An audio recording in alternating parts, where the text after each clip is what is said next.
Good morning students, hope all of you are fine. Beta, this lecture is also in the continuation of revision of chapter 3 and name of the chapter is An Empire Across Three Continents. Till now beta, we have discussed about the early empire. With that we also discussed the topic the 3rd century crisis. Right? So our next topic is gender literacy and culture. So, beta, one of the more modern features of Roman society was the widespread prevalence of the nuclear family. It means their nuclear family system was followed. Adult sons didn't live with their families, and it was exceptional for adult brothers to share a common household. On the other hand, slaves were also included in the family. Like we know that we have read earlier that slaves, it was a very prominent feature of Roman Empire. By the late Republic, the typical form of marriage was one where the wife did not transfer to her husband authority but retained full rights in the property of her natal family. It means female wife, she had the right in her maternal property. While the woman's dowry went to the husband for the duration of the marriage, but the woman remained a primary hire of her father and became an independent property owner on her father's death. It means their matrilineal system was followed. Thus, Roman women enjoyed considerable legal rights in owning and managing property. That is why in introduction also we read that in Roman Empire legal position of the woman it was very prominent. And law, in other words, in law the married couple was not one financial entity but two, and the wife enjoyed complete legal independence. And even divorce were relatively easy and needed no more than a notice to intent to dissolve the marriage by either husband or wife. On the other hand, whereas males married in their late 20s or early 30s, women were married off in late teens or early 20s. Means their age is mentioned, their marriageable age. So there was an age gap between husband and wife, and this would have encouraged a certain inequality. Marriages subject to domination by their husbands. Augustine, the great Catholic bishop who spent most of his life in North Africa, tells us that his mother was regularly beaten by his father and that most other wives in the small town where he grew up had similar bruises to show. And finally, fathers had substantial legal control over their children, sometimes to a shocking degree. For example, a legal power of life and death in exposing unwanting children by leaving them out in the cold to die. So this was about the gender system. But now the next topic is about the literacy. It is certain that rates of casual literacy varied greatly between different parts of the empire. For example, in Pompeii, which was buried in a volcanic eruption in 79, there is strong evidence of widespread casual literacy.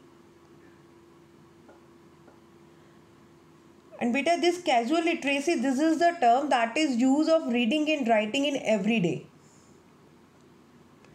So there is a strong evidence of widespread casual literacy. Walls on the main street of Pompeii often carried advertisement and graffiti were found all over the city. By contrast, in Egypt, where hundreds of papyri survive, most formal documents such as contracts were usually written by professional scribes, and they often tell us that X or Y is unable to read and write. But even here, literacy was certainly more widespread among certain categories such as soldiers, army officer and estate manager. Now the third paragraph, it is related to the culture. The cultural diversity of the empire was reflected in many ways and at many levels. In the vast diversity of religious cults and local deities, the plurality of languages that were spoken, the style of dress and costume, the food people ate, their forms of social organization, even their patterns of settlement. As we have read in the introduction part also, that Roman Empire, it consisted of various culture. People of various community were there in the Roman Empire. That is why there was cultural diversity also. Then Aramaic was the dominant language group of the Near East. Coptic was spoken in Egypt, Punic and Berber in North Africa, Celtic in Spain and Northwest. It means so many different type of languages were used in Roman Empire according to that region. But many of these linguistic cultures were purely oral, at least until a script was invented for them. Armenian, for example, only began to be written as late as the 5th century, whereas there was already a Coptic translation of the Bible by the middle of the 3rd century. Elsewhere, the spread of Latin displays the written form of languages that were otherwise widespread. It means now the main language in that area was Latin, and this happened notably with Celtic, which ceased to be written after the 1st century. But after that, Latin come to be the language of communication. Now beta, the next topic is about the economic expansion. Like the empire had a substantial economic infrastructure of harbors, mines, quarries, brickyards, olive oil factories, etc. Wheat, wine, olive oil were traded and consumed in huge quantities, and they come mainly from Spain, Gallic provinces, North Africa, Egypt. And because the weather condition of these areas, they were best for these crops. Liquids like wine and olive oil were transported in containers called amphore. The fragments and shards of a very large number of these survive, and it has been possible for archaeologists to reconstruct the precise shapes of these containers.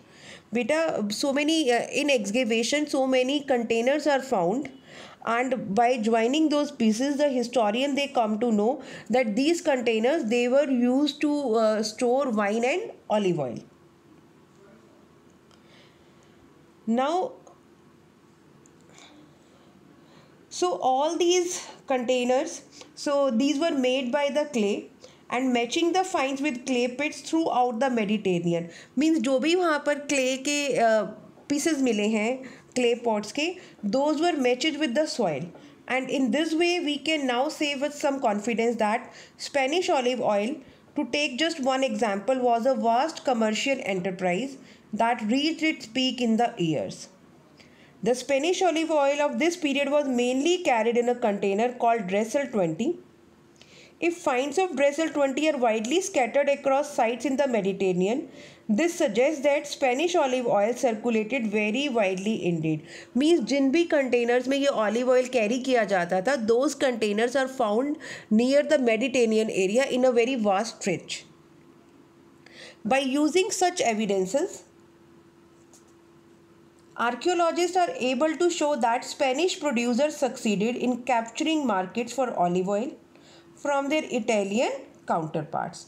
This would only have happened if Spanish producers supplied a better quality oil at lower prices. As you know, beta, how can a business spread when we are providing good quality products at low prices? In other words, the big landowners from different regions competed with each other for control of the main markets for the goods they produce, and the success of the Spanish olive growers was then repeated by North African producers. So this way the North African dominance was broken by the East.